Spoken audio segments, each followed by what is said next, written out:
avec un globe de rayon égal à 6371 km, effectuant un tour complet toutes les 24 heures. Les calculs nous démontrent qu'une personne ici est propulsée à 1600 km à l'heure. Et ce bonhomme ne le remarque même pas? Voyons. C'est complètement fou. Pour une des expériences les plus importantes dans l'histoire de la physique, considérons cette démonstration. C'est une expérience de Michelson et Morley. Cette expérience a échoué dans sa détection du mouvement de la Terre, que ce soit à l'intérieur ou hors de l'éther. Le problème était sérieusement compliqué. Et même si plusieurs solutions ont été avancées plus tard, la science a dû faire face à un choix. Entre ne plus tenir compte de l'éther, ou admettre que la Terre n'est pas en orbite autour du Soleil. Ce fut Albert Einstein qui apporta une solution, avec sa fameuse théorie de la relativité, qui forme les bases de la physique de nos jours. Einstein supprima l'éther, le considérant comme étant la cause de l'échec. Et avança qu'il s'agit simplement d'un principe de la nature.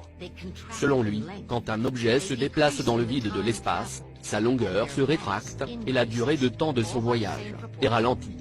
Si on tient compte du principe copernicien, la longueur, le temps, et la masse de l'objet en déplacement, furent altérés. Et ça, c'est l'essence de la théorie de la relativité restreinte d'Einstein. Avec cette expérience, toute la physique s'écroule. Quelle que soit la direction dans laquelle le pendule de Foucault se déplace, son balancement n'est pas uniforme. Il tourne dans un sens, et parfois dans l'autre. Il arrête parfois son mouvement, et parfois il bouge beaucoup trop vite.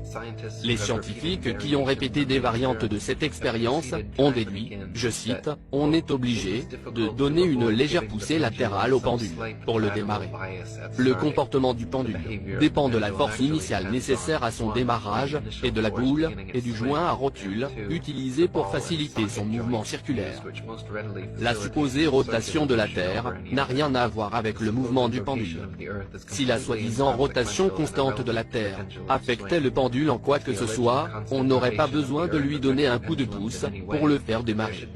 Et si la rotation de la Terre affectait le fonctionnement uniforme des pendules, elle agirait sur tous les pendules sur Terre. Aucun pendule ne restera immobile. Il est même dit que le pendule de Foucault prouve la rotation de la Terre.